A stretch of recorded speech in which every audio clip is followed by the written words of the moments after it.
Hi, I'm Marjorie. I am just a normie who went woo-woo and lived to tell her story.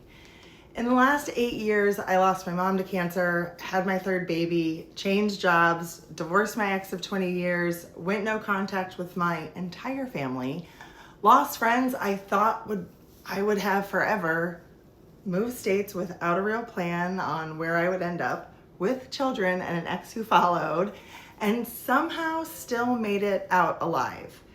After I turned 38, life just shifted for me. I had a spontaneous Kundalini awakening. I was not seeking enlightenment, but it found me, and I no longer wanted to settle in life. I no longer wanted to be the people pleaser who lived for everyone else and never got the life she desired. I am someone with desires and needs, and I needed to show up for myself in a way no one else in my life ever had. It hasn't been easy. Walking away from the old me, my old identity, my old life, and then living in the void while I shed everything that wasn't really me. I had to completely rebuild my nervous system and trust within myself, and that was hard. I think so many of us are called to pivot at some point, and it's not a midlife crisis or perimenopause, it's a spiritual reckoning that is trying to birth the real you, the you came here to be. I started making videos because I felt called to do so, and it's been a journey in shadow work. It's cringy and uncomfortable, and that fear of being truly seen, judged, rejected is a lot to work out publicly. Like, hello, witch wounds. I don't mind low views and low followers while I figure myself out on here, obviously, but I am willing to keep trying because ultimately I really do just want people to step into their authentic selves with freedom, love, and understanding. If I can be a drop in their ocean that causes a ripple effect, I want to do that. I believe life should be playful and fun, but we're also here to evolve as souls and help others to do the same. The best way you can do that is by honoring the God in you and the God in others.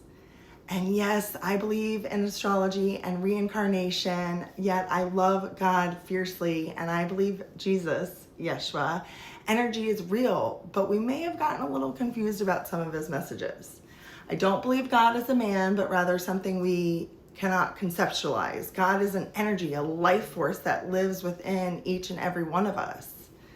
So if you like to talk about healing, inner child and shadow work, past lives, astrology, quantum physics, collective consciousness, God and Yeshua, I'm your girl. If you want to learn a little bit more about yourself, if you want to understand your own astrology, just your own makeup, understand your patterns in relationships and money, just in life, book a session with me. I would love to work with you. I'm really excited about this work, and I really do want people to get back in touch with their true, authentic nature, their design, their soul's purpose. I believe in the collective consciousness, so I do believe that the more people that we have connecting with their authenticity, that can share their story, share their wisdom, share their knowledge, create their art, create their music, I think the better off we'll be, and that ripple effect will just be huge. So I am here to encourage you to step into your authentic self while I am also working to step into mine visibly on camera. Reach out, unexpectedempress.com, or DM me on here, post a comment, whatever. And yeah, I'm still figuring this content, social media, life out in general. So I appreciate if you're watching. I know it's probably been difficult at times. I'm still figuring it out, and that's okay. And I think so many of us are just still figuring it out. And so yeah, I'm your girl. If you like all of the things I listed before, I'm your girl. Hit follow, like, or just keep checking back for more.